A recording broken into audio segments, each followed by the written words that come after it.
Salut tout le monde! Aujourd'hui, on se retrouve pour interviewer Cyr Dioré de l'entreprise Greenfib.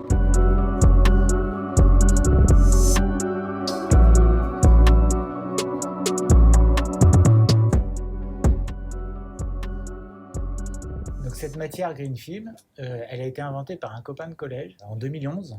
Donc à l'échelle de l'écologie, c'est pas le préhistoire, mais c'est un peu le Moyen-Âge quand même. Il a inventé la matière, lui. Donc moi je me suis dit, on doit pouvoir s'appuyer dessus pour essayer de changer nos comportements. Et donc lui il s'occupe de la matière, moi je m'occupe de la manière, c'est-à-dire qu'on travaille le développement de cette matière-là en voyant comment on peut impacter les comportements des industriels, des distributeurs et des usagers. Voilà. Et la manière, c'est impacter les comportements.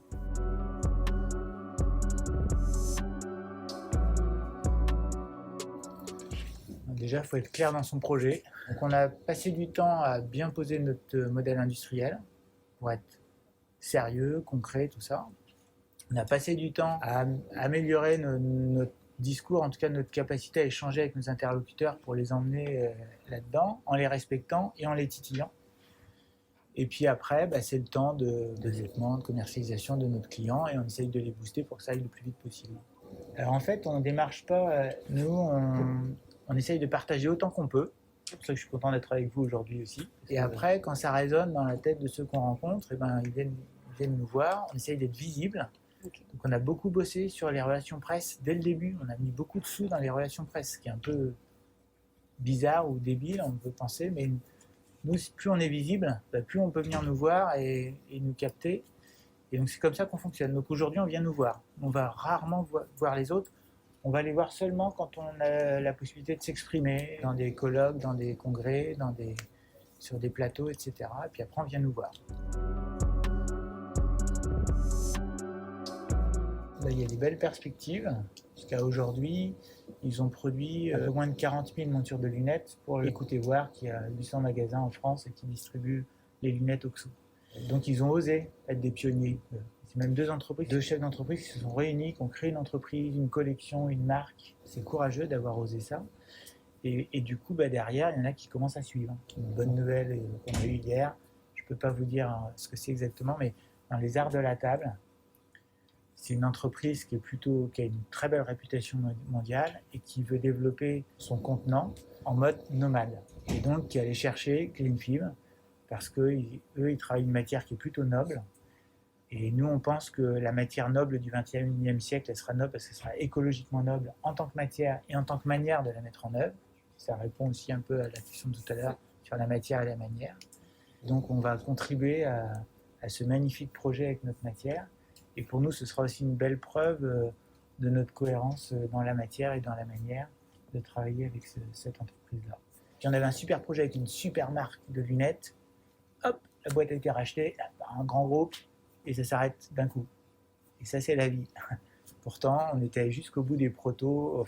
Donc il y a beaucoup de projets. Après, tous n'aboutissent pas pour des raisons qu'on ne maîtrise pas. Mais globalement, il y a des belles perspectives sur 2024 pour Greenfib. En fait, il n'y a pas un parcours. Il faut qu'elle trouve son parcours à elle. Premièrement, donc, c'est important qu'elle se fasse confiance, qu'elle entende les conseils, mais qu'elle soit dans une posture de dire je prends, je jette, quoi. Parce que si elle prend tous les conseils, il y a un moment, elle va se perdre elle-même. Donc qu'elle reste elle-même, qu'elle se fasse confiance, qu'elle se challenge sur son projet, et puis il se passera ce qui se passera. Mais il n'y a pas un parcours d'entrepreneur qui est duplicable. La deuxième chose, c'est que quand ça commence à marcher, qu'elle se pose la question pourquoi ça marche. Dans notre culture, on se réunit tout le temps pour analyser les problèmes, mais on passe très peu de temps à analyser les succès. Pourquoi ça a marché. Et la différence entre un entrepreneur qui dure dans le temps et un qui ne dure pas, c'est à ce niveau-là que ça se passe. Celui qui dure dans le temps, c'est celui qui a réussi à comprendre pourquoi ça a marché et du coup à pouvoir le reproduire quand c'était compliqué. Un dernier petit conseil, dans l'industrie, on a compris depuis très longtemps l'importance de la maintenance préventive. C'est-à-dire c'est la maintenance qu'on fait sur les machines pour éviter qu'elles cassent. Et quand on est entrepreneur, manager, sa machine de travail, c'est sa tête, son cœur et son corps. C'est quoi mon programme de maintenance préventive? Alors pour la tête, c'est pas trop compliqué. On lit, on se forme, on partage, on arrive à le faire Pour le corps, globalement, il y a quand même qui courent, qui s'entretiennent physiquement. Et émotionnellement, là, quand on demande le programme de maintenance préventive émotionnelle, alors là, par contre, il y en a beaucoup moins. Et ben, pour moi, c'est important d'apprendre à respirer, d'être capable de déconnecter. Ça peut passer par le yoga, la méditation, aller se balader en forêt, continuer à s'émerveiller de petites choses, etc. C'est quand les trois sont alignés qu'on arrive à faire des choses. Quand il y en a un qui ne va pas, ça devient compliqué pour les deux autres parties. Donc voilà, un conseil que je donnerais aux dirigeants, aux entrepreneurs, c'est ça. Les mains dessous la terre.